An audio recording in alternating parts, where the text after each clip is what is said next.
انت ما طلعتش ليه يا اسطى؟ قبل ما نطلع لازم افهمك حاجه. تفهمني ايه؟ الاجره غليت. غليت ليه؟ هو البنزين غلي؟ قفل مضيق هرمز. احنا مالنا احنا مال ما تقدرهمش. ازاي يعني؟ احنا كده هنضطر نلف من طريق صلاح سالم، صلاح السالم، وطريق انت بتقول ايه انت وشارع بتقول إيه؟ الملك الصالح. لا انا بفهمك عشان هي لفه جامده، والبحر البحر والنهر النهر، دي من هنا ودي من هنا، فانا بدل ما تبقى كده بقت لفه، ودنك من هنا جوه بقت لفه، فهمت؟ ولسه هنطلع شارع شبرا وشغلانه زرقاء.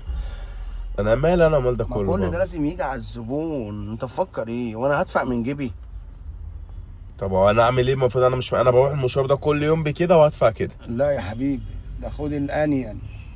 احنا مش هنخش من مانيال، باب شرق اتقفل ومش لاقيين المفتاح. ايه؟ انت ما تعرفش؟ لا والله لسه عارف منك دلوقتي. لا يا عم اهو باب شرق اتقفل ومش لاقيين المفتاح. هنعمل ايه بقى؟ هنلف برضه لفه جامده يا ابني. ده في كمان جبل المقطم وجبل طارق وفي ده في مدى ضيق باب منبم.